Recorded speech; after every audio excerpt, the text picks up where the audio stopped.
one. Let's go. What's up, everybody? Welcome to the Arts of Data Science Happy Hour. It is Friday, August 26th. This is Happy Hour number 94. That means only 6 more to go till we hit that number 100. I think we might have to make it a big party, man. It's gonna be a good time. Thank you all for being here. Appreciate y'all hanging out. No new episodes of the podcast released this week. Remember that I'll be coming back with interviews released on the podcast at the beginning of the year. Starting January, we're going to be releasing more episodes that are interviews. But in the meantime, I will be doing interviews live on LinkedIn, streamed on YouTube and all that. So do keep an eye out for those, but they will be released as episodes later. Thank y'all so much for being here. Shout out to everybody in the room at the moment. We got Keith McCormick. Keith, good to see you. Serge in the building. Jennifer, what's going on? Eric, Russell, and Christian, good to see y'all. So Jennifer sent some awesome questions to kind of kickstart the discussion with. As you guys know, sometimes I'd be fumbling to find questions to start the discussion with because, I just kind of jump right into it. And then Keith has got another question to kick off the discussion with as well. I like this one from Jennifer. What's your superpower? Your superpower. Your superpower is the one thing that you do better than others around you, that you do better than anything else you do, that you do easily with little effort, that you do freely without being asked or paid to do. Your superpower. That's a great one. Is being curious a superpower? Could that be considered a superpower, Jennifer? Because if there's anything that has led to any amount of success that I've had, is just being curious about things, and then also just getting really obsessed about things. So I guess that's the same thing. Is it curious and obsessed? What are your thoughts, Jennifer? Mm-hmm. Absolutely, that's a superpower. You betcha. So what about you? What is your superpower? And then I'd love to hear from everyone here. Then in the meantime, if you guys got questions on LinkedIn, let me know. I'm keeping an eye out on the chat for any questions. If you're watching on YouTube and you got questions, let me know. I'm keeping an eye out on YouTube as well. We'll do a round robin on Jennifer's question, and we'll get to Keith's question. But Jennifer, what is your superpower?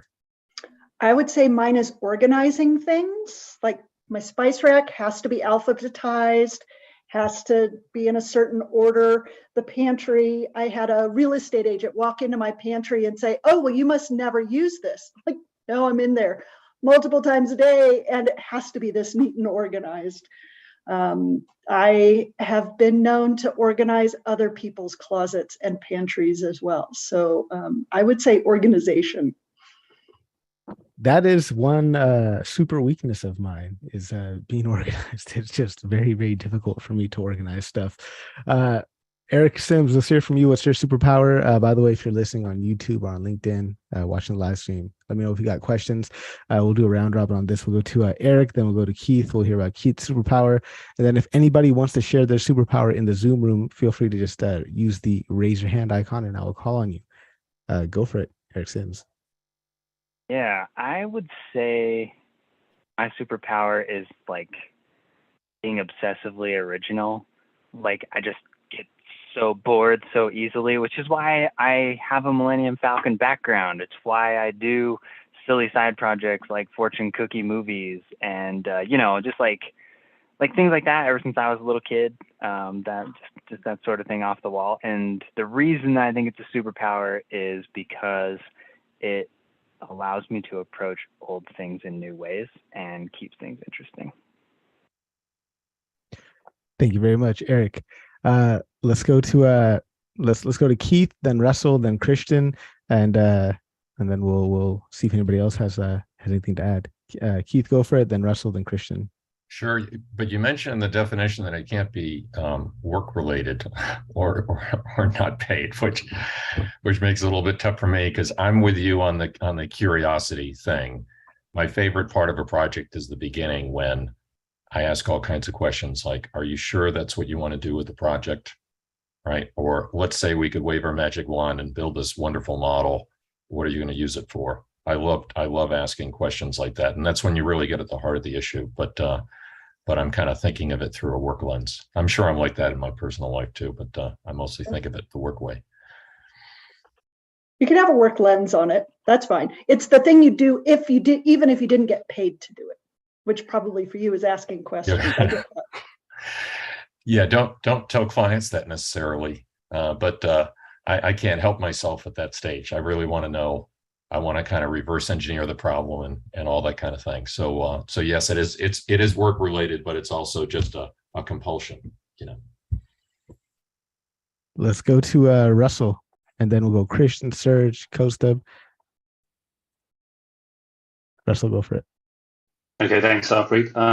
So I'd say my superpower is paying attention or observance. I'm interested in everything around me, and I like to look at the details between. Most of the people who know me, especially my wife, think I'm an alien because I just notice these odd things, and they just can't believe. They're like, "How did you even notice that?" But I find interest in the smallest details. So yeah, I'd say that's my superpower: paying attention and observing. It's also a super weakness of mine. I'm very inattentive at times. It takes a lot of effort and energy for me to use attention. But Russell, thank you so much for sharing that. Let's go to Christian. Thanks, Harpreet. Yeah, I would say being enthusiastic and animated when I talk. I've always been like that. And honestly, even when I'm just with, my family and friends, I will randomly like blast out a movie quote, at a social setting because that's just who I am. And I like to be funny. So it's definitely helped in interviews as well, having that. So. Thank you very much, Christian. Let's go to Serge, then Kostub, and then after Serge and Kostub, we'll go circle back around to Keith's question. Okay, so I think mine is, although I'm curious as well, mine is creativity. I think I can't avoid being creative, even when it's not pertinent, even when it's not needed. I'm trying to think outside of the box when everything's well within the box, and there's no need for that. But yeah, I want to see what else it can be missing because yeah, it really bothers me when the whole picture isn't there and there's something else, and I kind of feel I have to kind of color outside of the lines to get to the core of something. Also, it's helped me with like I guess promotion, marketing, things like that, I guess. And it's always been second nature for me with play with graphics, things like that. I started doing Photoshop with like the first version many years ago, and I've never stopped using it. And you did something just the other day. I remember seeing it was with the was it stable diffusion that you did something with, or was that? No, it's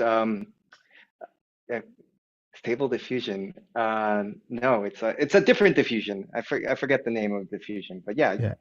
A diffusion model. Talk to us real quick. Give us a quick overview of what it was that you did, because I thought it was super interesting. And how can people find out more about that? Because I think you did post a link to a really cool notebook as well. Disco diffusion, yeah. Disco diffusion. That's what it was.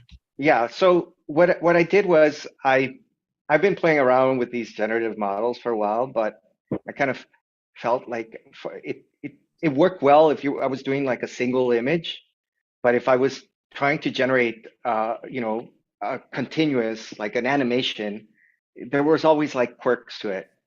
So I figured, how do I get like an input that is smooth throughout, and that it has enough like character in it, because there's another way of doing it, and it's just basically you're generating each you're like zooming into each frame using the other one as reference. So that, to me, it's not really interesting. So I figured there has to be something else. And I remembered the first computer generated images I created, and the first computer generated animations I created were actually fractals.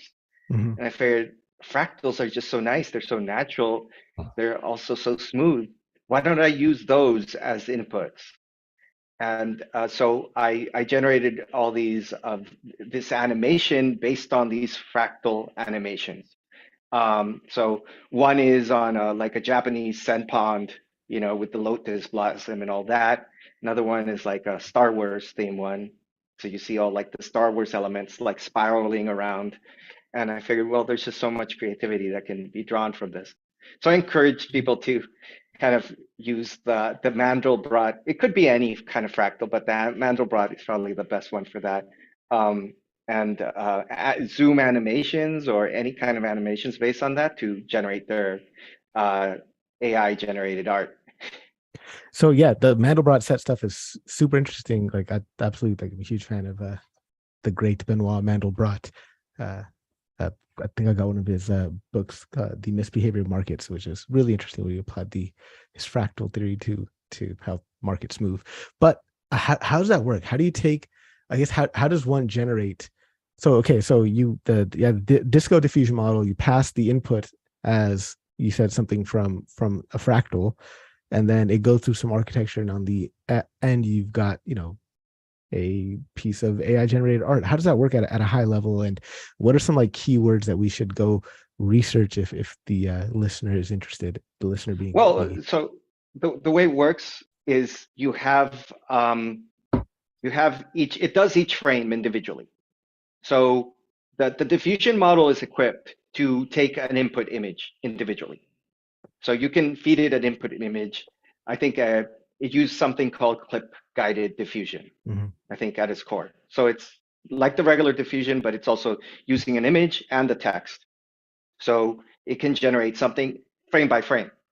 But so that there's some consistency in everything, because then it could be very creative on the second frame, something completely different than the first frame. You don't want that. So then it uses something called optical flow to kind of make sure that whatever comes up from the second frame kind of follows the first frame and so on. So yeah, that's a basic like computer vision, like old school computer vision thing, which is basically the thought that like the pixels, like even the ones like we're seeing right now through your coming through your webcam, like we could kind of have like little lines drawn from where one pixel was and it moved like from one frame to another, right? And so by doing that, you can have like a mapping of any video, like the sequence. Of course, that becomes kind of tricky, and that's one of the issues, because like if you have a big video and it's broken up into many like scenes, like obviously it's going to break the flow between one scene and another. And so you're going to see all these artifacts that come because, basically one frame is completely different than one right after it. And so that's why the Mandelbrot set is so great, because it's completely continuous. There's no way it's going to be broken up into scenes. I also tested continuous shots from movies.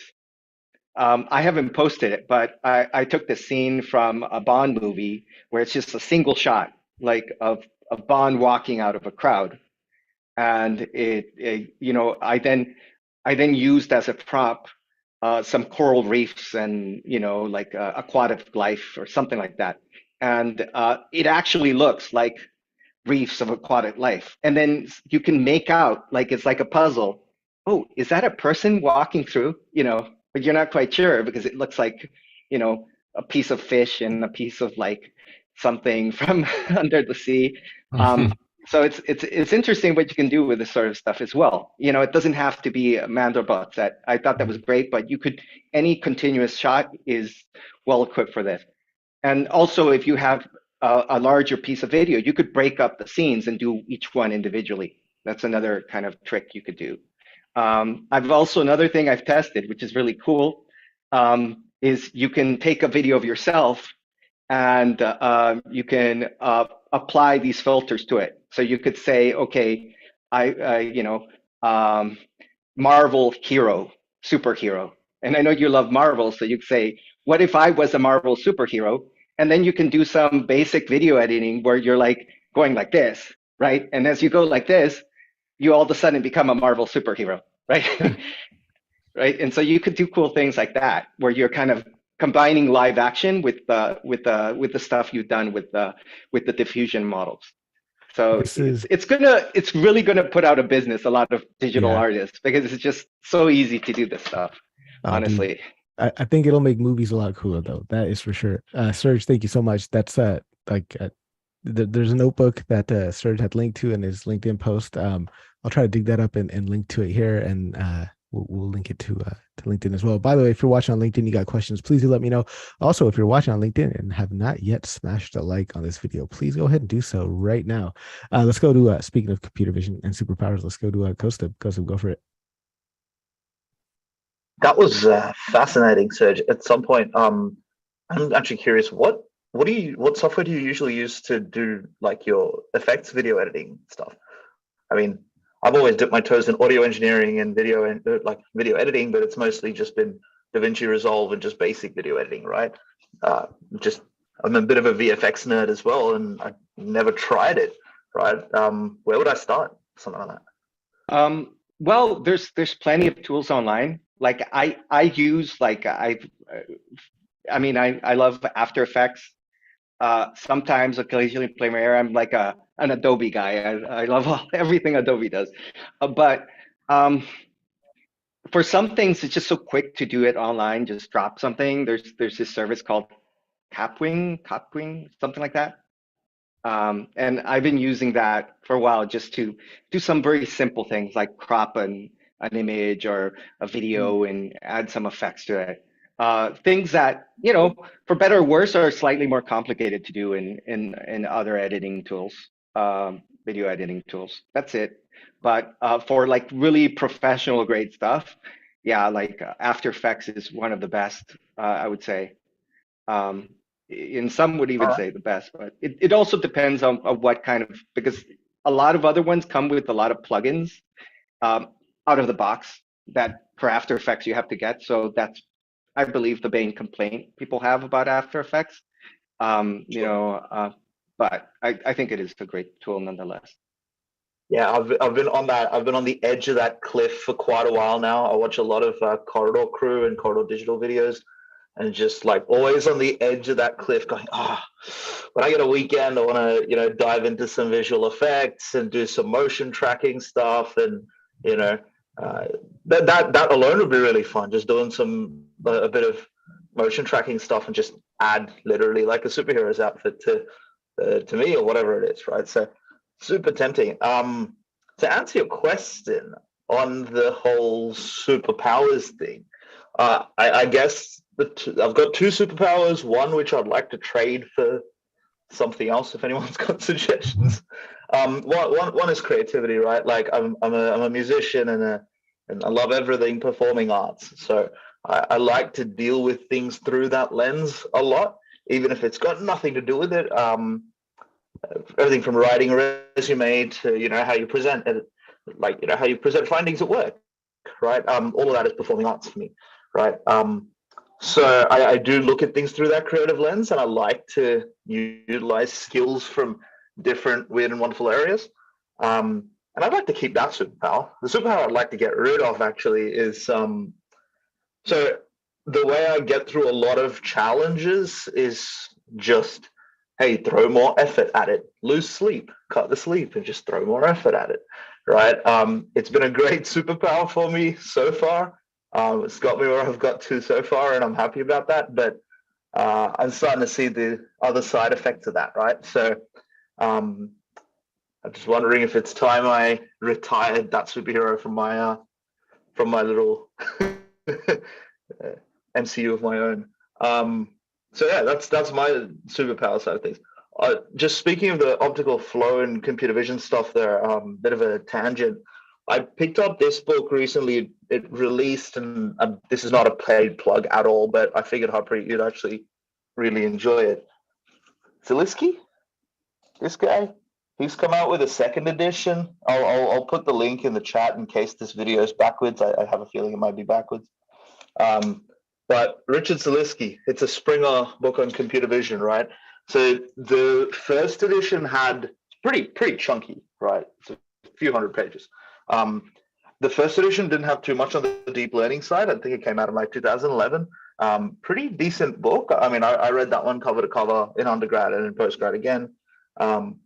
Second edition came out earlier this year, and it's got this really nice mix of classical computer vision as well as deep learning, right? All focused towards computer vision. And yeah, I think they spend a fair chunk of time on the optical flow stuff. And this is, to me, this is probably foundational reading for computer vision, right? Like, I mean, you've got to get through Zelensky at least once. It's like Forsyth and Ponce is the other like computer vision classic if you're a robotics guy. Just because they like in Forsyth and Ponce, they put a lot of it into how do we apply computer vision into robotics, like the whole optical flow stuff. We use that for literally odometry. So instead of using like instead of using a GPS or a magnetometer or an accelerometer to tell you how you've moved, you take two cameras and then you say, hey, this pixel over here moved like that much. I know the camera intrinsics. I know like the shape of the lens. I know the field of view. I know all of those things, and I've got some other reference points as well. Potentially a depth sensor or something like that as well for distance. But I know that this pixel's moved this much, so I must have turned X degrees, right? And there's been a lot of work done on visual odometry that way, using a bunch of feature detectors along the way. It's a bit old school, but they're always kind of building on that and throwing a layer of deep learning on top of that as well. So that's super interesting, and I've been diving right back into that just to kind of refresh myself a little bit. So yeah, that's what I've been doing. And if anyone's got suggestions on what to trade off that superpower for, yeah, let me know. Definitely check out that book for sure. Got it queued up here. Coastal, thank you very much. Shout out to everybody that just joined us. Greg Kokio is in the building. Good to see you, Greg. Matt Blaza in the house as well. Albert Bellamy making some looks like spinach and strawberry salad. Shout out to Fabio Vasquez. Fabio, dude, so good to have you here. Fabio is one of like the original OG influencers of mine when I first started getting active on LinkedIn back in like 2017 or 2018. And it's an honor to have you here. So happy. So I think you sent me a message some months ago, but I got here by accident. But I'm happy to see all these pretty faces here. So yes. Nice to talk to you guys.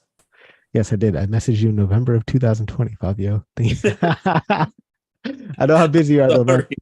I'm sorry. Good to have you here, man, and excited to get you in on some of the discussion. Speaking of discussion, Keith, go for it. Yeah, I know that the question that we talked about, but before we move on, at the risk of this conversation being a little bit too random, but I think that's part of the fun, right? That's how it goes. I wanted to keep going on the computer vision thing just a little bit more, and maybe Serge can comment on this first, and then everybody can jump in. So there was some buzz on LinkedIn this week. It was a thought leader that I'm embarrassed I can't think the name of, but somebody was speculating that DALL-E 2 would affect the stock photo market.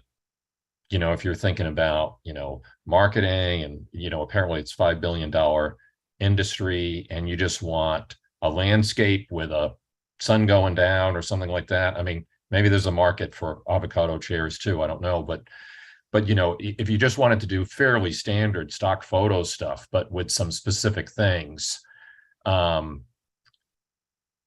going to look realistic pretty soon if it doesn't already. So it just seemed like a really interesting theory, and I wondered what everybody thought about it. Yeah, I could definitely see that happening. I think I have seen that same article that you're referencing. At least have clicked on the headline, but yeah, that is really, really interesting. If a $5 billion industry for stock photos, that's crazy, man. I mean, it's who gets the rights to these images, and like, how do you work with royalty? That's interesting. Let's well, the photographers do. They set up little studios and they do a close up on a lemon or whatever it is, and then somebody needs that. So the idea is that it made sense, because when you think about it, DALL-E 2 is the whole thing is fascinating, but you wonder, what's the business application of the raccoon in the space suit. And I guess I was content to have fun with it and not worry about the business implications, but that LinkedIn post got me thinking. So Serge, I'm curious to get your 2 cents on that, or anybody's. Well, yeah, I think it definitely, there's some truth to that. I think it, especially for like, if you want something that is, probably may only have in any way stock footage, like 2 or 3 of those. Like if you say, well, I want like a visual of, like an orange, like sliced in half with, I don't know, sitting on a sofa, or something like that. It might not exist anyway, or maybe a variation. It might exist in stock footage and it might be like $80. So you think, okay, well, I'm not going to pay those $80 for that picture. Or, if you need to actually post it somewhere where it all of a sudden requires a commercial license, it could be more expensive than that. Might as well just, you pay your subscription to whatever service you have, whether Dolly and you use the credits, and you can create endless amounts of variations on that same theme. So I think it just would make sense, to use that instead. So it's going to create another industry, which is okay. I think the stock footage image industry is not going to cease to exist. It's just going to have its original purpose. And originally stock footage was like stuff that really needed to be licensed, like sports images of, Hollywood actors in a ball or something that were exclusive or something. You needed it for like news purposes to document what happened and those events. And that was it, right? Let's go to Fabio. Go for it. Yeah, of course. Yeah. So I've been testing every platform out there for a while. I have access to DALL-E, luckily. I have access to Midjourney. I don't know if you check Midjourney, I like even better than DALL-E too. What I see is that, so going to what Serge was saying, in the future, it's gonna be very hard to differentiate what is real and what was created by a machine, and that will have some conflicts. I mean, if we go, I think someone asked in the chat about how good is the system for faces and stuff like that. Right now, it's bad. Most of the tools are not good, but it's gonna change real fast. And in the next 5 years, we're gonna be able to create images that we won't have a way to differentiate what's true and what's not true. DALL-E, because it's from OpenAI, they have a lot of things in their what's the name of this? Like the policies and so on that prevent this to happen. And they know that they don't want to create too realistic things, and they say that. I mean, if they create super realistic stuff, but from what I've seen so far, the diffusion models are gonna be changing the way we do things. And right now, the only thing we do is just have fun on a computer and saying, I want a dog jumping on a bed. But this is going to a place we have no idea. I mean, can you imagine having a conversation like this 10 years ago? It's going to be, I mean, it was not that easy, right? To have it on YouTube and on everywhere. So I can imagine things happening. And from the guys from OpenAI, I don't know if you saw Codex, an amazing platform they're building that's going to be changing not only the way we do images, but the way we code, the way we think about things. And I think we are on the path right now of what we call hyper automation. This hyper automation is going to be good for some, bad for others. I always tell my students, go to companies building products. I mean, if you don't want to be out of job in 10 years, go to companies that are building products, or you build a product. If you're going to be only a user of these technologies, you're going to be lost in the space in 5-10 years. So I think right now there is a lot of interesting things going on in there right now, mostly for fun.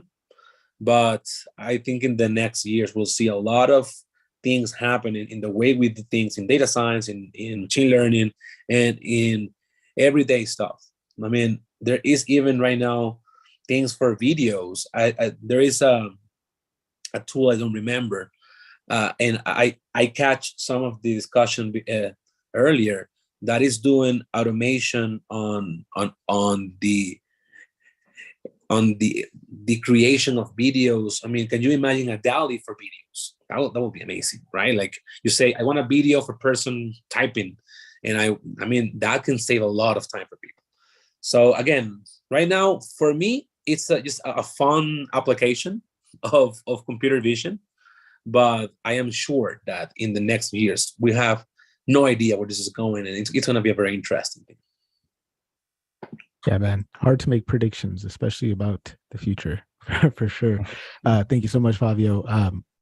Let's go to Greg, then CoStep, then back to Serge. By the way, you guys watching on LinkedIn, on YouTube, you got questions, do let me know. Happy to take your questions. Greg, then CoStep, then Serge. Go for it. Yeah, in terms of DALL-E, I'm a little bit more interested about how, marketing teams, design teams will work going forward, right? Say, for example, if they're having issues with licensed photos because they're generating so much content to get people to buy their products, how can they use this tool to kind of create images that they don't have to worry about licensing, that they will own and change, and push people's behaviors into buying their products? So I think people who created DALL-E are probably also thinking about doing that, right? Where, startups or other companies will have access to DALL-E and pay a low fee to be able to, push content out there. And then you have the independent content creators, right? I don't have to go out there and to a stock photo provider to purchase images for my articles. Can I use DALL-E to create those images and then put them in my article for people to consume, right? Without having to worry about proprietary stuff. I think this is, those are applications that I'm very interested in seeing grow from a mass adoption perspective. And also I remember reading a post from Cassie from Google, Cassie Korzeniukov. I don't want to, she did mention something about DALL-E, which I agree with, which is, this is an AI tool that we're using, because I'm trying to answer, I think Keith, you mentioned who takes responsibility for these created images. So I think there's a shared responsibility. To me, you have the creator of DALL-E, to your point, Fabio, they have safeguards that prevents, certain images from being created, especially on the billions of things it's been trained on. There could be things that are offensive, that are biased and stuff like that. So they're really making sure they have the safeguards around that. And then you, as the thinker, with the creative mind, you're using this tool just like a pen, that you use to draw an image. You're using AI to draw the image, but the idea of that person, that orange sitting on the couch, like you say, Eric, the idea comes from you and the tool executes it. So really it's a man to human, it's a human to machine collaboration, with shared responsibility. And I think some of that responsibility needs to sit with you too, who's using the tool. So I'm more interested into how this will grow, and also, create mass adoption, and where we can really see something come out of this, while we, continuously put safeguards around those things. So. Yeah, I saw a post by Lawrence Moroney, who's I think he's head of like developer relations or something at Google. And he talked about how he used Midjourney actually to take the description he had from a sci-fi character in a novel he was writing and created like an image of that character. And I thought that was super cool. I mean, I think it just augments human creativity, right? Like, correct. There's people out there who have interesting ideas, and they might be artistic ideas, but maybe they physically can't draw it out. Yeah. And this just facilitates that, getting their idea out in the world quicker. And I think it's a beautiful thing. Let's go to CoStep, then back to Serge, and shout out to Tom Ives in the building. Good to see you, Tom Ives, Matt Blaza as well. And then Vin, let's hear from you on this topic as well. So let's go CoStep, Serge, Vin, and then Tom. I'd love to hear from you if you got anything to add. So I think we've touched on this a few times already, but if you look at anything that was kind of mass available post, say, 2002, right? Whether it's YouTube, whether it's, being able to put stuff up on SoundCloud, music sharing, video sharing, image sharing, we've eventually gone through this this life cycle of like initial early adopters that are just excited about the tech and put random crap up there. Like the first few videos on YouTube weren't exactly production quality, right? But over time, now you're getting highly curated content. You're getting, highly well-produced content, like to the point of stuff like, what is it? Crash Course History and stuff like that. That's really specifically designed for people to learn from it, right? You're going to see it probably a very similar life cycle with things like this as well. Right now, it may not be photorealistic, but I mean, you can immediately say of like DALL-E, it's quite decent at like cartoons and little like, hand-drawn kind of things, like for picture books and things like that, right? How much easier is it going to be if I want to create a picture book for, kids today? They want to learn about something new. They don't have picture books with the right information in it, right? We want to start teaching about different things. We can start creating that just because we know what we want. We don't necessarily need the drawing skills to do that. So you're going to see this accessibility to creativity, right? It's what you saw with YouTube. It's what you saw with things like SoundCloud, things like Instagram, what was it, Tumblr and stuff like that, right? Now, I'm not saying this is going to replace artistic like creation, but the thing that excites me about it is that there is a degree of understanding essentially our semantic like things that we define as humans, right? Like I say a bear and it comes up with a bear. So there's an understanding of content, not just, hey, make this black and white or things like that, right? There's just additional communication layer now where through a few lines of text, a computer is able to understand quite abstract and quite complicated combinations of things, right? So it's one step closer to me to that human-computer interfacing that's just getting that additional layer of content understanding and context understanding, right?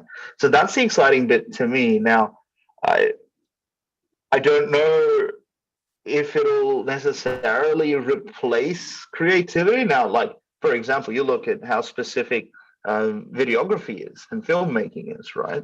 Are you going to be able to turn around and say, hey, I want, yeah, sure, I want a video of someone typing. Great. But I want a video of someone typing in this way, framed in this manner, lit in this particular way, right? Are we going to be able to get to that? Because if we can get to that, it just makes filmmaking like a super accessible art form, right? But I think there's a degree of human input and creativity there that you're just not going to see rivaled anytime soon. So I'm just curious to see where it goes, right? But it's one of those interesting opportunities that starts off as, hey, this is fun, but who knows? It might be the start of like early day YouTube videos that eventually people will find a way to. We're human. We find ways to monetize basically anything. All right, like that is our superpower, I think, as a species. We'll find ways to make other humans pay for the things that we do. I mean, is that the most cynical thing I've said in any of your podcasts? It's pretty good though. It's pretty true. But I mean, like, just to how far does it go? Like, we end up with an AI rapper, FN Mecca, right? Like getting signed by Capitol Records and then getting dropped by Capitol Records because of his use of very inappropriate language. Use of the N-word, and it's like, okay, like that's interesting. It's an interesting case study, but I digress. Let's go to Serge, then we'll go to Vin, and then we'll go to Tom. Hey, a quick thing, Harpreet. Yeah. It's FN Mecca is the artificial asset, but the voice is human based for now. Oh, okay. So the human was using those words. Oh, interesting. And yeah, but we can talk about that another time. So yeah, it's interesting situation. But yeah. Serge, go for it. Yeah, and I think I said in another of these sessions, like the question was like, what would you been if not a data scientist? and I would have been some kind of FX artist or modeler or something, animator. In fact, I was a 3D modeler for a video game as an intern once. I loved it. Um, but in any case, like those were back in the days, and I don't know if you guys remember Winamp and the visualizations that you would see in Winamp, and they were all like fractal based, and I thought that was so cool.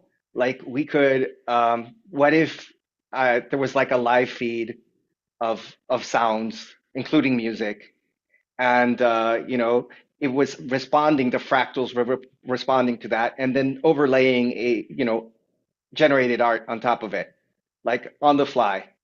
Of course, like the GPU would have to keep up, with 24, 30 frames per second, um, and keep, generating stuff based on that. That would be so cool, I think. And then if you also had, in addition to the sound, you had some kind of image input, and that image was of the person like standing in the room, then it could, feed off it, or if there was some other visual input.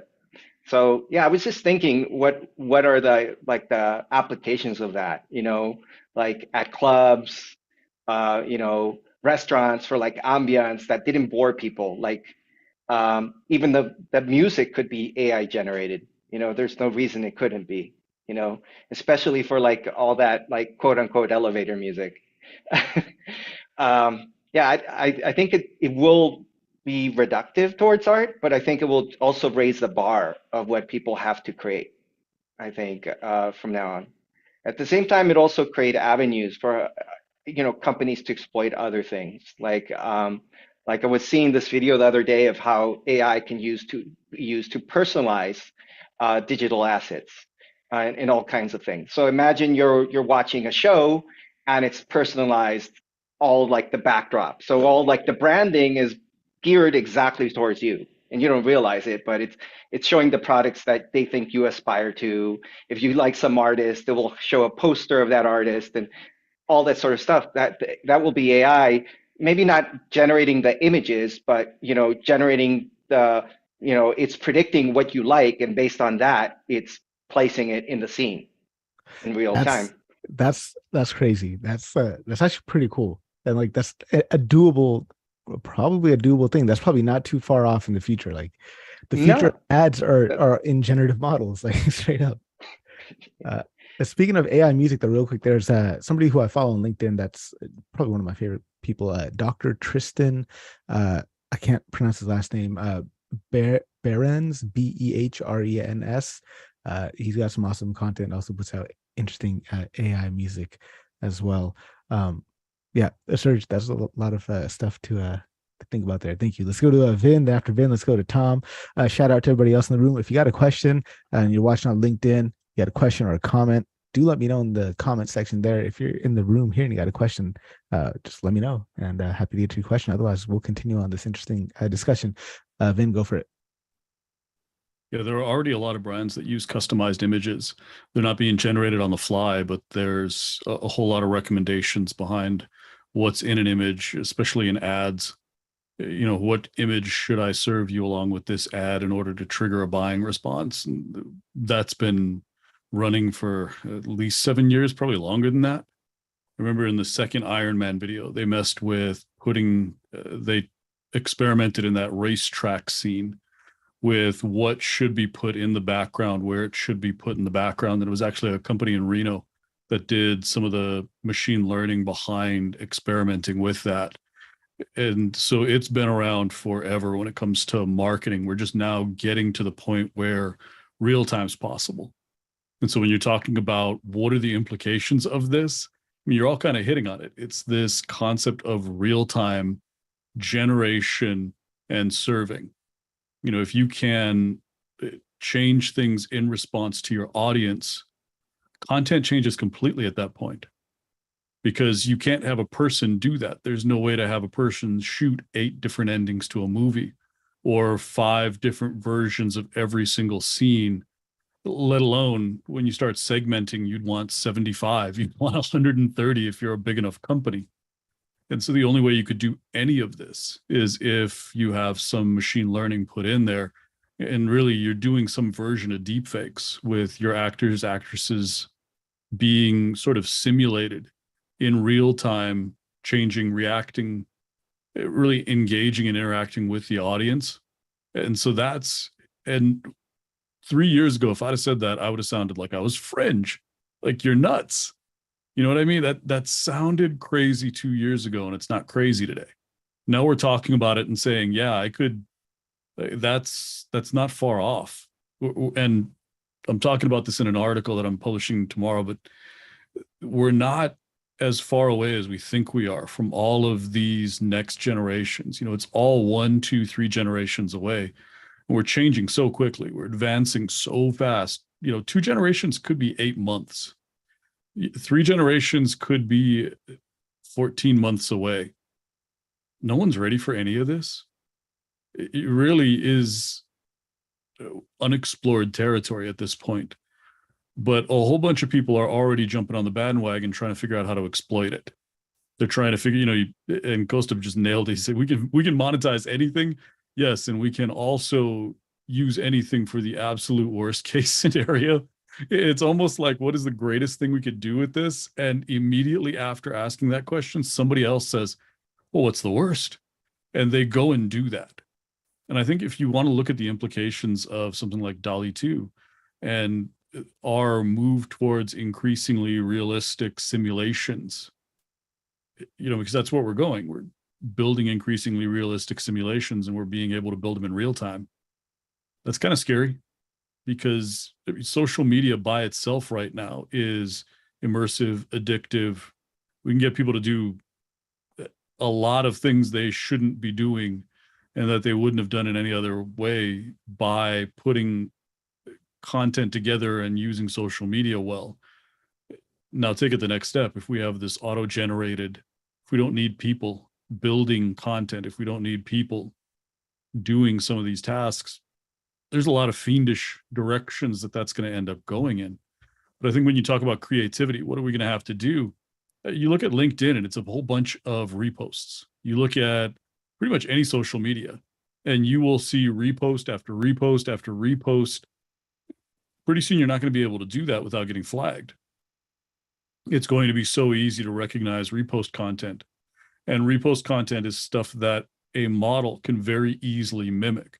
So even if it's not exactly the same, you can type in a variation on this person's content and it'll give it to you. And so that sense of sort of original, but not really original, variations on common themes, none of that's going to be valuable anymore because you've got a machine that can do all that. So it's really going to drag in, if you want to be a person, if you want to be a creator, if you want to be differentiated, you're going to have to actually be able to be creative, which not everyone knows how to do.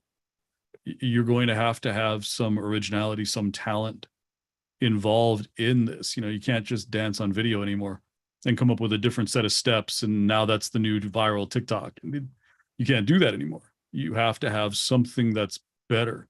You have to have something that's differentiated, something that's impressive. We can't do stupid human tricks for the rest of our lives. And I think one of the things that models are going to force us to do is be smart like we could be, not be dumb like we're able to be. That's a very powerful statement. Be smart like we could be, not dumb like we're able to be. Where does remix ideas, like remixing ideas and remixing things, kind of fit into that? I just picked up this book, haven't read it yet, but it's just remix, making art and commerce thrive in the hybrid economy. I always felt like creativity was just taking something and kind of colliding with something that doesn't seem like it goes with it and creating something new from that. I guess that's a whole other conversation on what is creativity. Yeah, I mean, it's interesting to think that all of that could just be offloaded. The variations on a theme, you talk about it in pharmaceutical research, you can, with a model, do a whole bunch of variations on a single theme faster than a person could, make some advances that way. And it's truly, you're removing all of that stuff that we pretend is us achieving our potential. And then you're honing in and you're saying, look, we've automated the dumb. Sorry, you can't do dumb anymore. you have to do something else. You have to do smart now. You have to do creative now. You have to do true discovery. You got to actually use your human brain.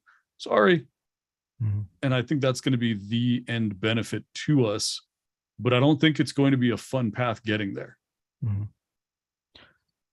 Love that. Thank you, Vin. Kosub, let's go to you. If you're watching on LinkedIn, let me know if you got any questions. Happy to take your questions. If you're watching on LinkedIn, also be sure to smash like. If you're here in the room, be sure to let me know if you got any questions. If you want to, comment, whatever, raise your hand. Shout out to Mario. I don't think I said hi to you. Hi, how's it going? Let's go to Kostub, and then after Kostub, we'll go to Greg. So like someone said in the comments in this week's episode of what Vin said, yeah, that's kind of right. Like there's a phrase that I like to extend mostly because it's a phrase that was extended in The Prestige, which is my favorite movie. If anyone hasn't watched it yet, geez, go watch The Prestige. It's worth watching, right? Chris Nolan, Hugh Jackman, Christian Bale, and Michael Caine and Scarlett Johansson. Fantastic, right? So there's this phrase. I think it's the guy that plays Tesla, the Nikola Tesla, that says it, right? Man's reach exceeds his grasp, but what was it? His grasp exceeds his nerve or his courage or something like that. I can't remember the exact quote, but basically, I like to extend that by going, the only thing that exceeds all of that is infinite capacity for stupidity, right? Like, we're so capable of doing amazing stuff, but the first thing we come up with is an avocado teddy bear or a koala in an astronaut suit, right? Like, we need to think further than that. What can we actually use this for that's actually going to benefit? Can we use this for translations? Can we use this for something beyond just comical meme generation crap, right? Or is that where this whole thing dies, right? At what point are we taking technology and maturing technology enough for it to be, that man's grasp exceeds his nerve, right? But exactly. So at what point do we take technology to a maturity point where we're actually able to use it for something positive and something extremely useful? And at what point do we kind of measure by the wrong stick, right? Like, there's this other idea that any metric, the moment it's used to actually measure success, the moment a metric becomes a measure of success, it fails to be a useful metric. And I can't remember where that's from. Someone please pipe up. What is it? I can't remember it, but essentially that's what we're seeing, right? Social media, it's turned into clickbait. Like, it turned into clickbait 12 years ago when BuzzFeed started like throwing stuff up, right? It just, like, we're measuring things on clicks. We're measuring things on impressions. We're measuring things that, is that the inherent value? That's a proxy for inherent value that we're providing. Is it a particularly good proxy?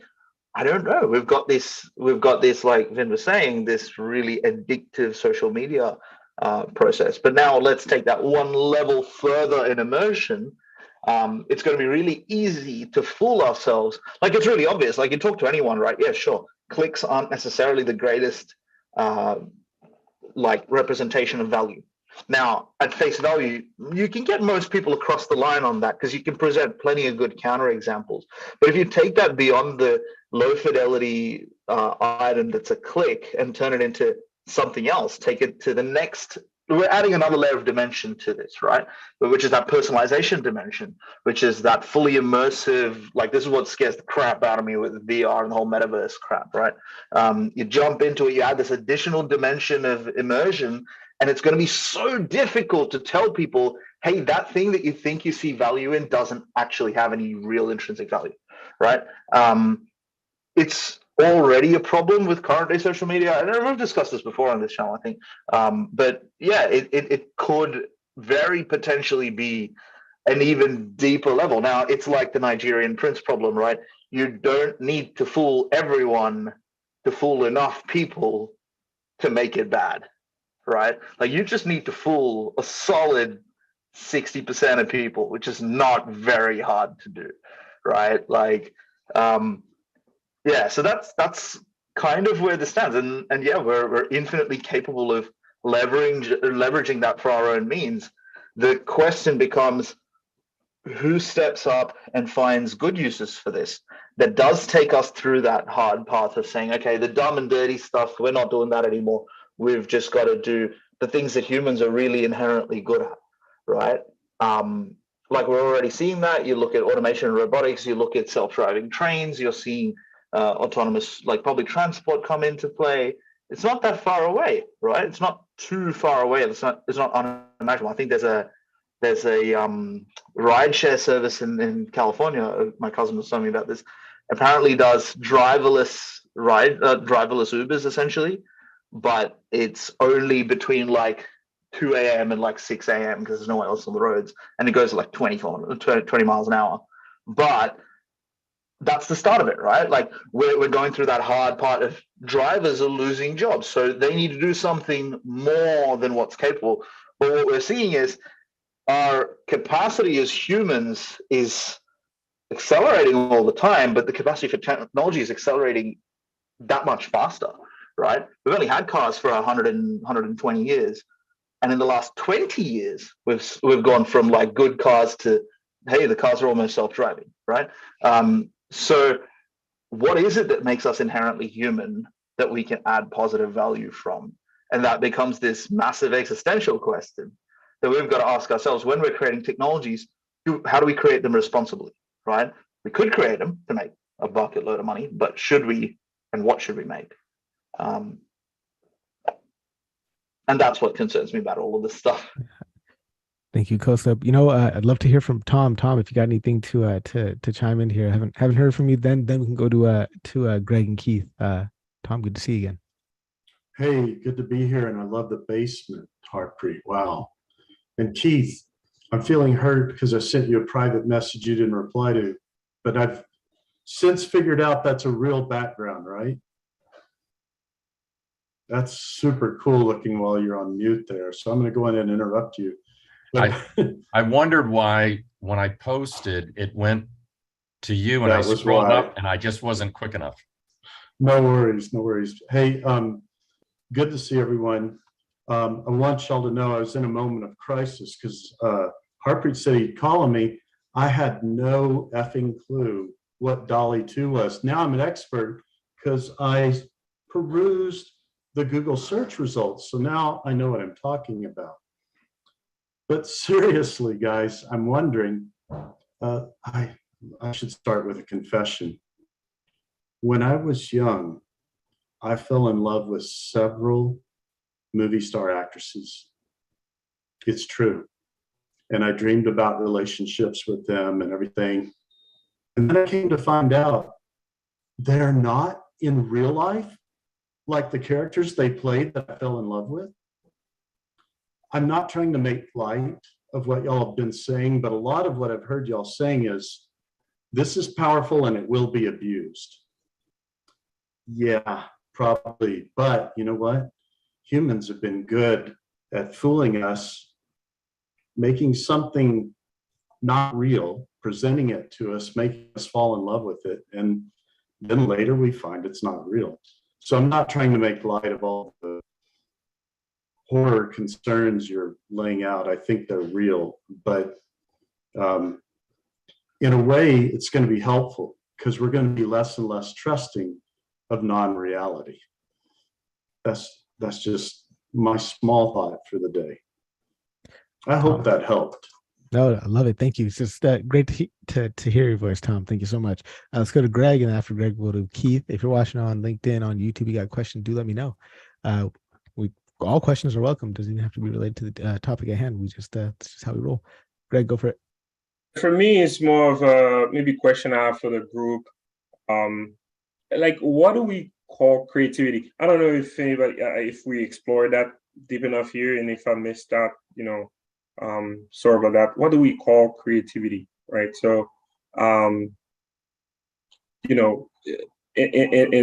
human, I try to simplify this.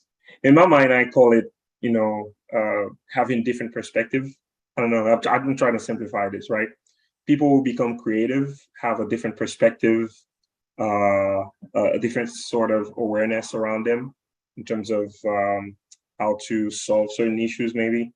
And typically, when your needs are satisfied, at least basic needs, you don't have the drive to become creative in certain aspects.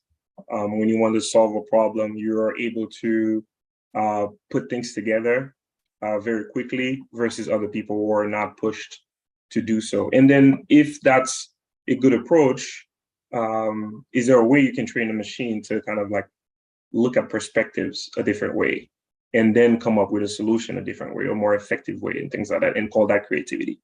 And then lastly, if something is born that, you know, like a technology or something like that, and nobody uses it, or what is the criteria for calling something creative? Like, do we need at least one person to find this useful, right?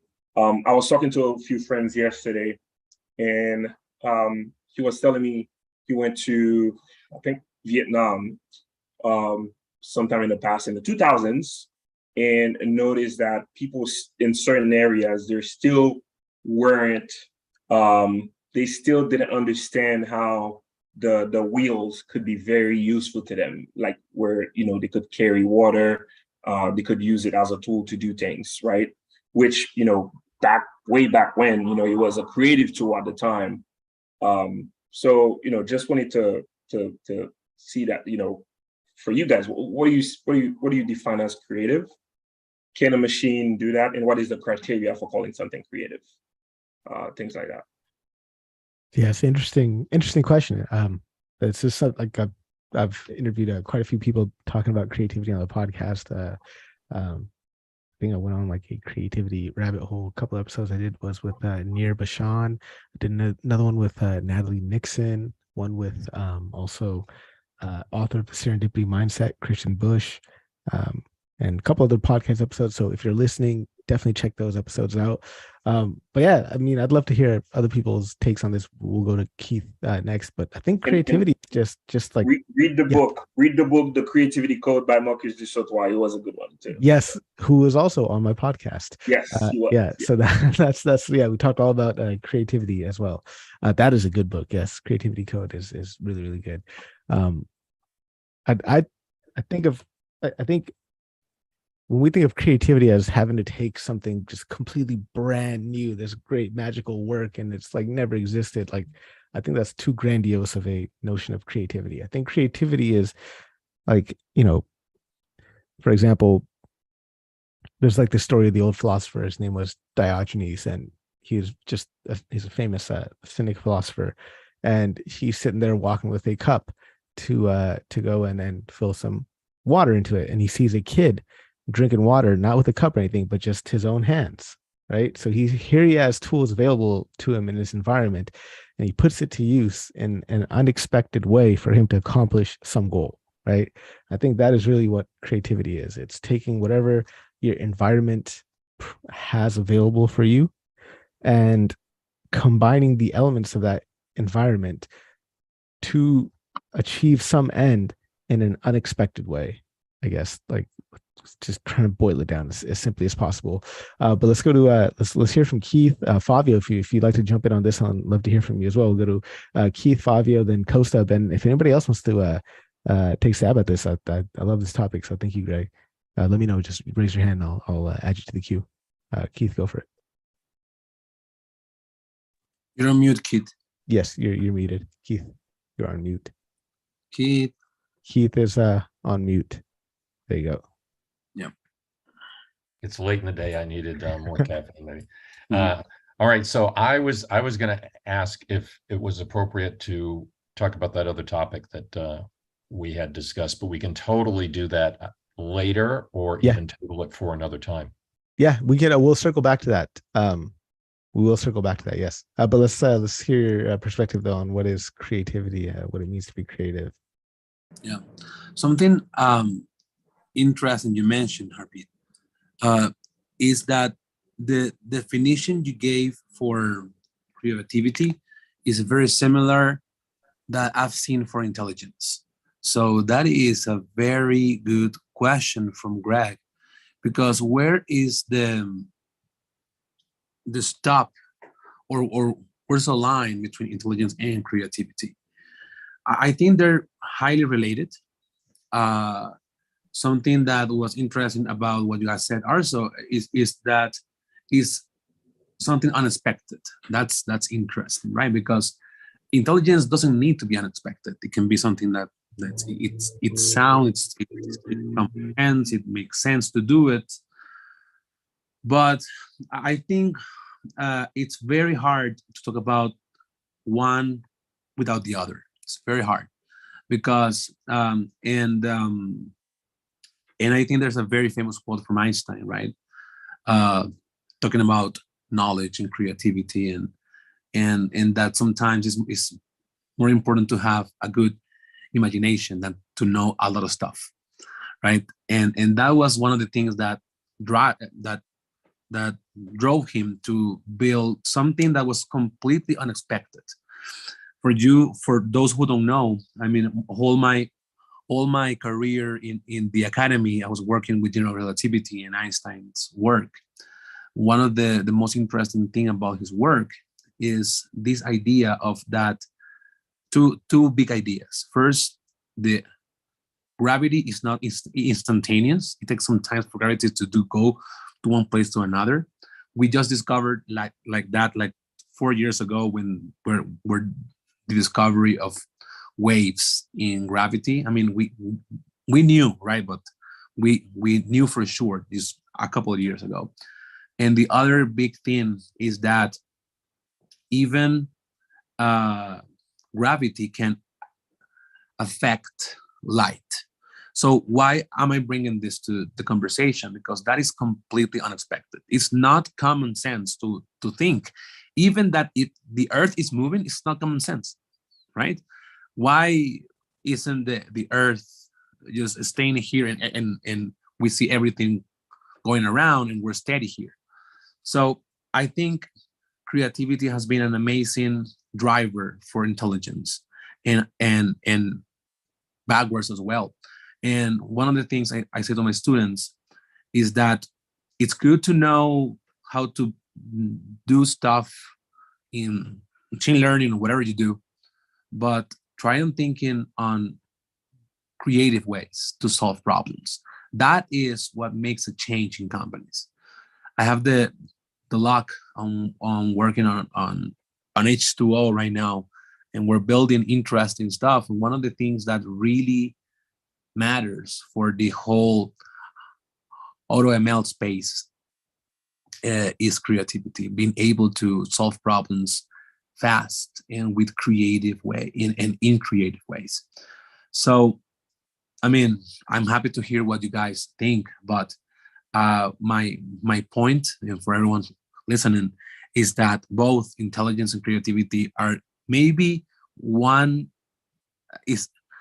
same thing in a way, but it's just different ways to represent one more abstract or more complicated concept that we haven't figured out yet. It's the same thing that Einstein mentioned.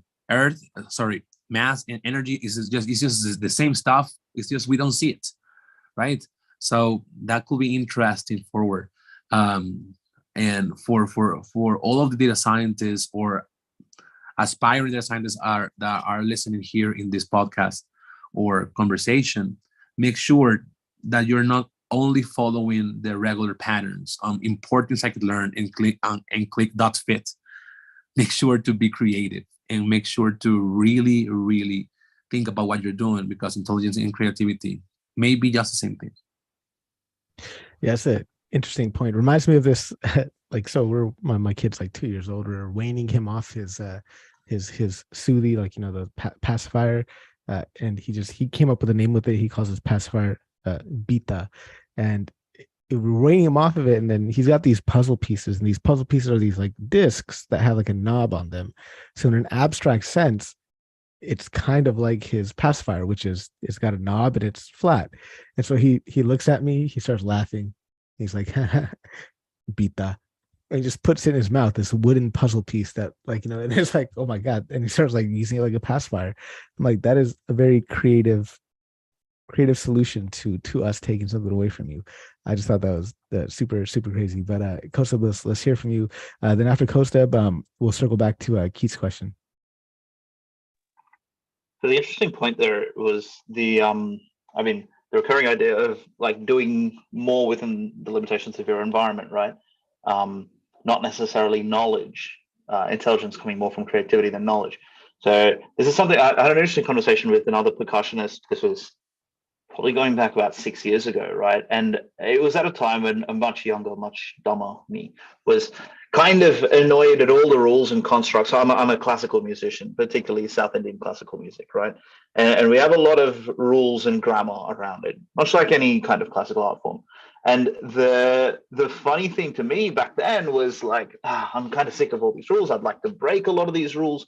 And then having that conversation with him, who was much more mature musician at that point, was kind of eye-opening, because what he said was basically the real creativity lies in how you can work within the confines of those rule sets, right? Now, we do that in music.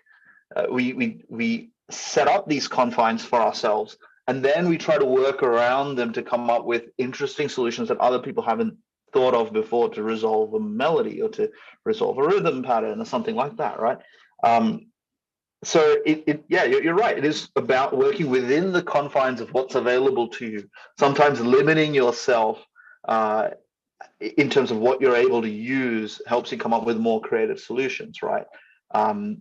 It kind of lines up with the whole what was it that there's that whole thought experiment. Well, I mean, I think it's actually been proven in real life as well, where if a company presents 6 flavors, people can make decisions more clearly than if they present 20 or 30 flavors, because they're just inundated with too many options and ways of doing things. So often, if you actually cut down your ways of doing things, you actually end up with more progress. And what Fabio was saying was essentially what we're talking about is synthesis level thinking, right? Now, if you look at any kind of teaching syllabus, you've got different levels of teaching and knowledge understanding, right? The lowest of which is just like recollection. It's like, hey, fact, this is this equation. Synthesis level problems, you see them in like university exams and stuff like that, is your last question, the one that everybody struggles with, is where they just give you a problem to solve. But that's really the level of thinking that we're starting to encourage more and more with these kinds of tools. So the question becomes, as tools like DALL-E and all of this pull away the value of recollection, human recollection we've already like destroyed the point of human recollection, right? Rewind 20 years, you'd be memorizing friends' phone numbers, right? Like I knew all of my mates' home phone numbers off the top of my head for sure, right? That was like 15 years ago, right? Now it's like, I don't remember, my best mate's mobile number, because it's all in there. We've killed recollection level thinking. It's just pointless now. So now we're moving up the ladder, and the only things that's going to eventually be left, and I suspect it's not that far away, probably like 20 years away, right, is that synthesis level creative thinking. So how do we train ourselves to do more of that and bring out that like inherent human, like intrinsic value that humans do bring, is that synthesis level thinking, right? But here's the trade-off. Is exactly what we're talking about, is we're capable of evil and we're capable of great good as well, right? Just because a tool is capable of great evil, does that mean we shouldn't use it for great good, right? This is something that like Richmond Alake on his podcast, one of his, so someone there was talking about essentially, if we had a way of diagnosing skin cancer that was 95% effective for one particular race of people, but was only like 40% effective for the other race, does that mean we should not save the kids that are from the race that benefits from it just because it's not equal and balanced and fair, right? The same way with DALL-E 2, sure, we could start creating on-the-fly imagery that influences people to think in a certain way, but at the same time, look at it the other way. Let's say we get to photorealism with something like DALL-E 2. Right now, let's take surgical training in VR, right? I know Sydney University is trying to do dental training with VR equipment, teach dentists to basically use their tools, right? and they come up with fake scenarios. The problem is they've only got 3 or 4 fake scenarios. It's very expensive to curate them because the people with the knowledge of what that should actually look like are completely different people and have probably never sat in the same room as the people that can have the technological capacity to create those images synthetically, right? Unless they're working on their teeth, which is exactly how I ran into this, right? A dental nurse, I was talking to her after my dentist appointment, and she was talking to me about this, and I'm like, cool, we should actually explore this.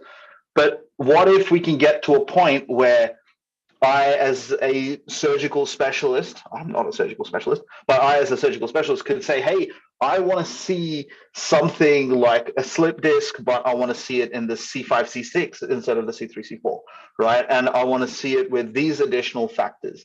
And I want to see an X-ray of that. I want to see an MRI of that. I want to see an ultrasound of that, right? To see what tissue damage is around it. What if we could auto-generate based off the knowledge of extremely specialized people so much more high fidelity experience that it makes complex surgeries a lot safer because a surgeon is allowed to see many variations of it long before they even encounter it in the real world, right? So if we're able to do that with something like DALL-E 2, does that make the essentially the benefits outweigh the other side, I guess, right? Tom, let's go to you. Yeah, looks like I get a follow-up here. Go for it. Shout out to Mark Freeman in the building. Yeah, I got excited about Mark showing up too. I just wanted to back up Kostub's excellent point. And I kind of forgot when we were talking earlier about DALL-E 2 and the fears with it, it's going to be something powerful. And it's going to be able to be used for a lot of good also. Quick illustrations, I could go on and on. But I think that's something really good to remember. Few things in life are powerful that can also be used for harm. And so when people used to ask me on shows about the fear of AI, it said, I'm not afraid of AI at all. I'm actually just afraid of whose hands that power is in. It's powerful. So yeah, it can be used for bad. But I think if we keep doing communities like ours, keep encouraging the use of AI for good, it's going to do the best we can do as humans to keep it at bay, is my thought. Yeah. Thank you very much. Interesting point here by Russell. Sugar can be super bad for diabetics, but we do not remove it from use for those that are not affected. Yeah, interesting point. Something Kostub was talking about reminded me of, he's talking about just being felt confined by the rules. I was talking to Matt Blaza, feels like it was just a couple weeks ago.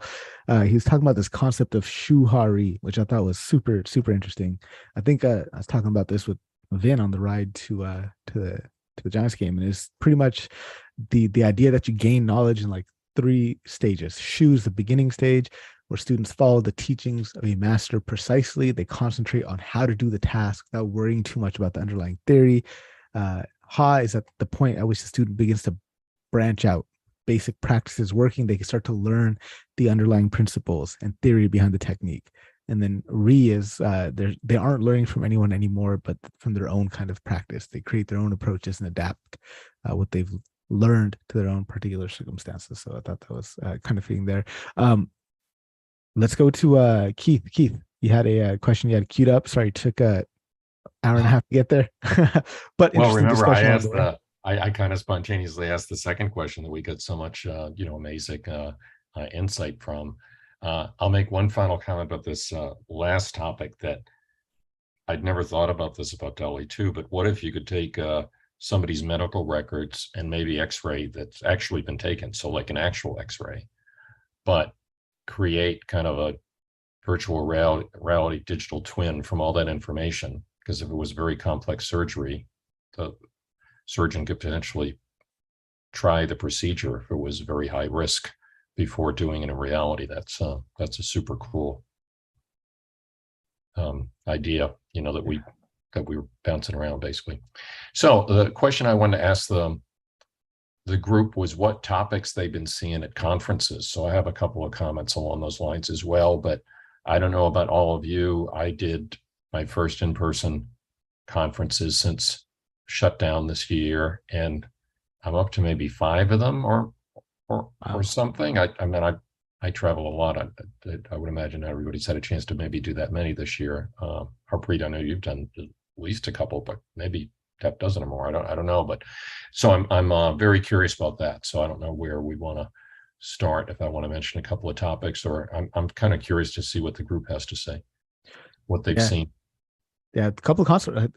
I think I've been to 2 or 3 already this year. Mine are mostly ML ops related, but I've got a couple queued up for at least 2 on the horizon. I got one in September 27th and 28th in San Jose, the Intel Innovation Conference, which should be interesting. And then in October, I'm going to Tel Aviv for the European Computer Vision Conference. I'm excited to see what's going on there. But let's go to Fabio. He seems like he's got some insights into this. What have you been seeing happen at conferences lately? Yeah. So being the only one in this region of Latin America, would like to share some light of what's happening here, from Mexico to Argentina, right? So of what I've been seeing here so far. I think one of the important topics that always, and maybe this is old news for you guys in the US or other places, but the topics about ethics has been very important in the last, I don't know, year and a half in this region. A lot of people trying to create new laws for this. We don't have any law right now, so we are free to do whatever we want, and that's not ideal sometimes, right? So I think that one of the things happening in the region is a lot of discussions about bias of models and ethics and explainable machine learning, how to create new explainability. All these kind of things are super common in conference and here. One other thing that I've seen a lot is what I've been talking about, hyper automation. These companies that are regular companies that are old companies in the region, they're trying to transform what they do in a lot of different things. So not only the automation for basic stuff, but like automating a lot of different processes that are crucial to the company.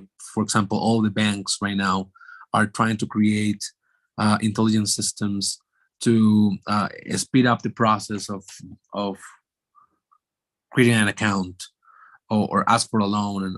And right now it's a tedious process where someone has to look at the document and see, hey, you are this person, whatever. So I think a lot of the things we're seeing here in the region are hyper automation and the verification of the of these people regarding images and documents and all of that. A lot of NLP related with document AI systems. That has been very powerful. And another interesting thing I've seen is the public policies going to AI and data science. For example, here in Mexico and also in Argentina and Chile, they have opened a lot of data. So I know this is all news for more advanced countries, maybe, right? But it's good thing. It's a good thing that we have now open data and we can download millions of data sets from what we do in government, in the police, the actual way the government is spending our money. So that is all public now by law. And it's very interesting talks about open data and all of that. And in a more technical sense, 3 topics has been very important in the region. One is automation of machine learning. This is the place I work right now. A lot of companies are trying to incorporate platforms of data science. A lot of big companies like Amazon and Microsoft and Google, they're now all jumping into in these AutoML tools. They have a lot of things now, and they're talking in all of the conversation in all of the conferences now. Second thing is about the usage of data science for small and medium companies. That has been also very interesting. For you to know, around 99.8% of companies in Mexico are small or medium-sized companies, and they are 72% of the people employed in the country is that. So it's a lot of impacts. Millions of people are getting impacted, not by huge corporations, but by small corporations. And we're seeing a lot of startups creating a lot of different tools for this type of companies, fintechs and stuff like that. Lastly, I think the one topic I also see a lot is trying to explain the business, what's data science, and a lot of data literacy. It's happening right now in the region. Something that is very important that we keep doing. Most of the companies in the region, they really don't understand what's AI. Like, I mean, they have no idea what to do with it. So we are in this process of explaining to the businesses what's going on and what they can do with it. So I think that's the panorama of the whole region. Again, from Mexico to Argentina, is in there, if you combine, is like 700 million people. So it's a lot of people thinking on what's going on, and we are on the path of creating amazing stuff for our people. We haven't been, so I mean, I'm happy to be part of this group of people trying to elevate the conversation to governments, to big companies, and also to small and medium-sized companies. Yeah, thank you, Keith, for the question. It's a really question. Yeah, I'd love to comment on that too. Your list is very, very similar to mine, so maybe I can make a couple of quick comments about that. First, actually, Harpreet, you mentioned something that's on my list too, the ML Ops. So, I mean, you've been to some conferences that are probably specifically ML Ops conferences, but we were at ODSC together, and there was a major ML Ops presence. So there's no question that I'm seeing that. And I speak at the TDWI conference, which is really an IT conference. It's not primarily a data science conference. There's a data science track, but it's primarily, well, you can tell in the name, Data Warehouse Institute, right? Anyway, but ML Ops is becoming important there. So something's going on with ML Ops, and I think it's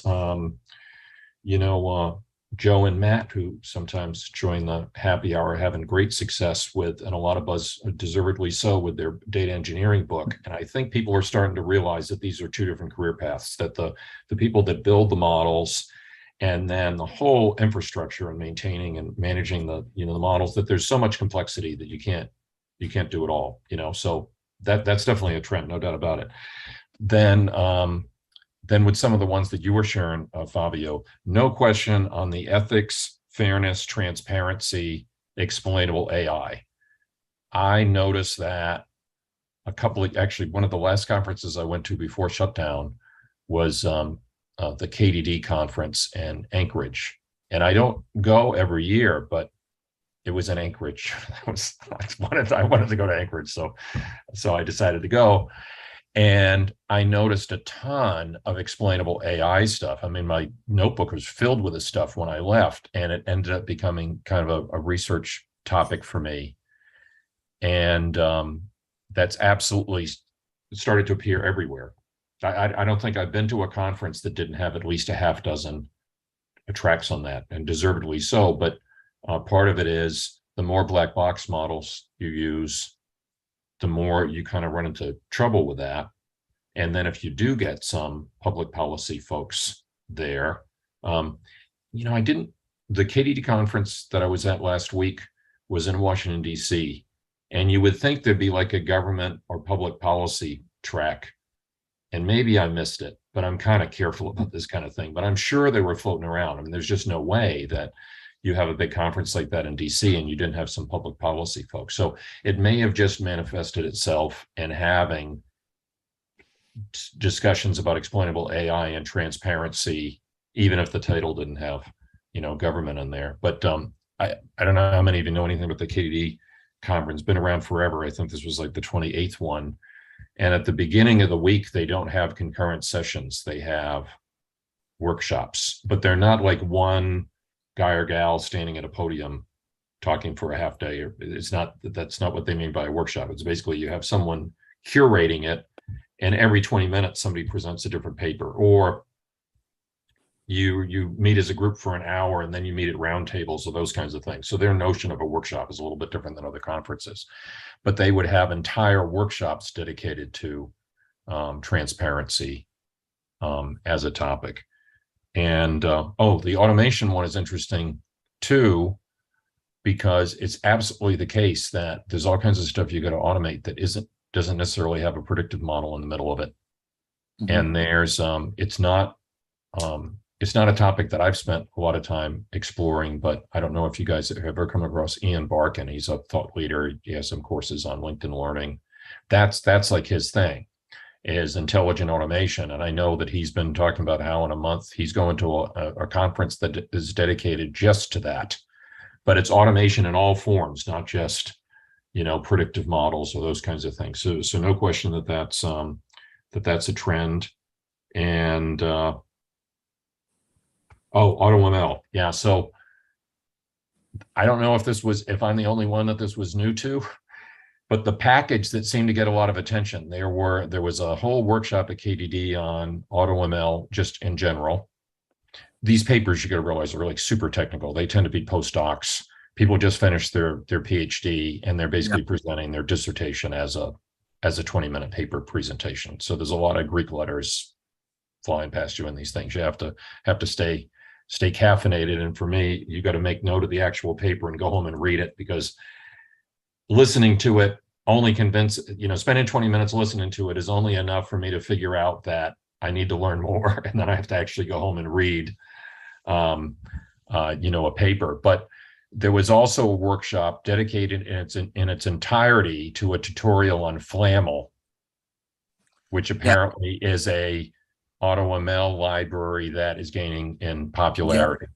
It's from Microsoft. Yep. I am actually, so I work in H2O. We also have a very famous AutoML tool. And next week I'm giving a workshop on all of the major AutoML tools. I'm teaching, so it's gonna be like a 2-hour workshop. I'm gonna talk about Flamel, H2O3, Teapot, AutoSklearn, AutoPyTorch, and PyCaret. I think those are the ones that are changing there's a lot more, but those are the ones that are changing the way we do things. And it's a super interesting place to work, because it's getting easier. I mean, if you remember when we started, this thing was super hard. I started working in Octave. Can you imagine?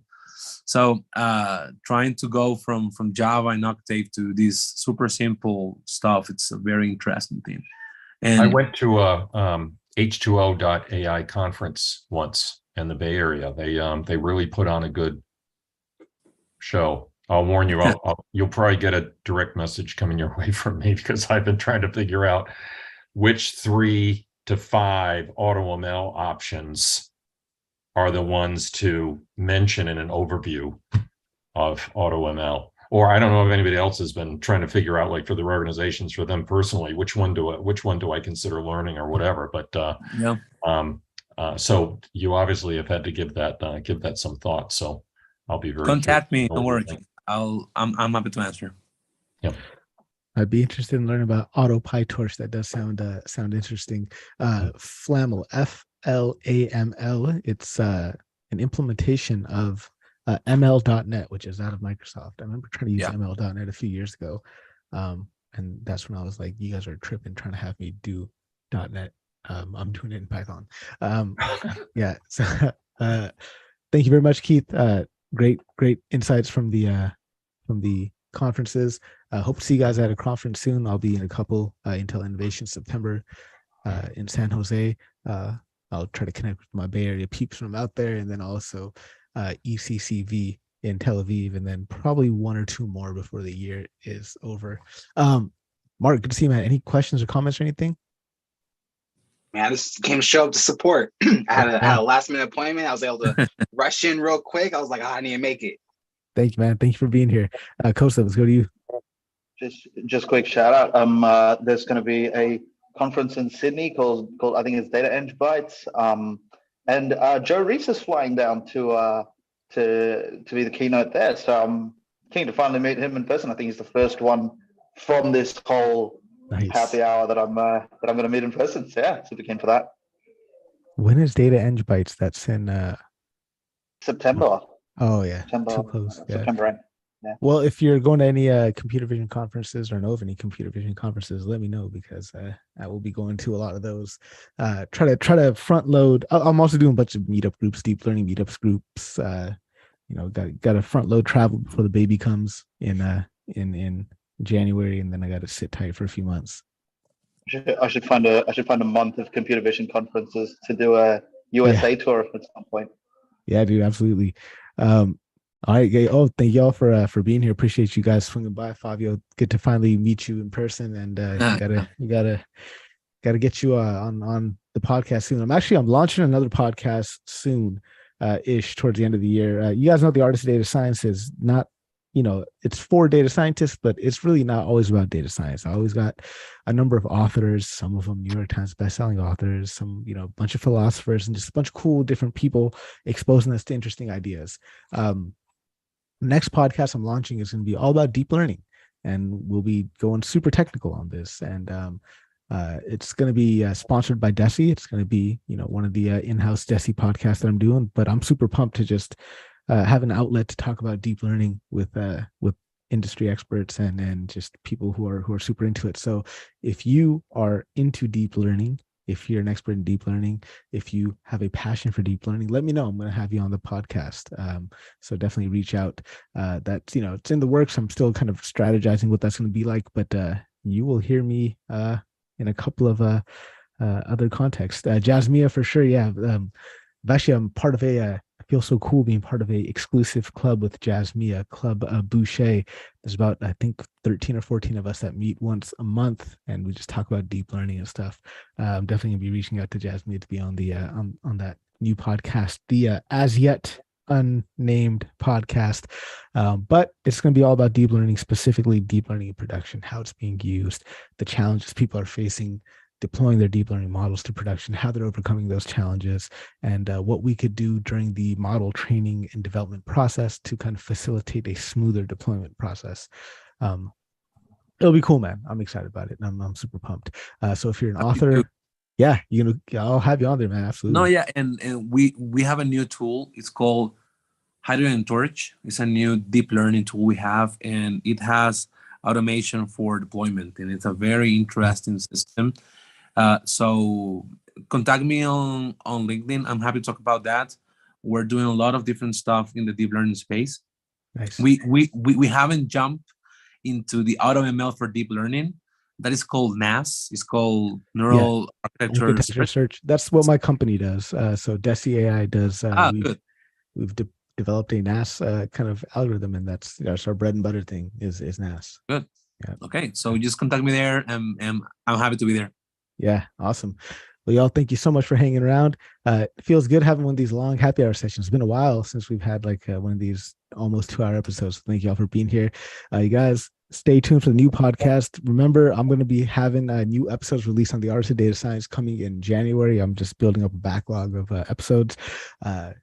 Getting Akira the Dawn on. I know that was something that we were supposed to do, but then my basement got flooded and that didn't work out. But Akira the Dawn will be on the podcast, and I'll be live streaming that one. My friends, thank you so much for being here. Remember, you got one life on this planet. Why not try to do something big? Cheers, everyone. Thank you, guys.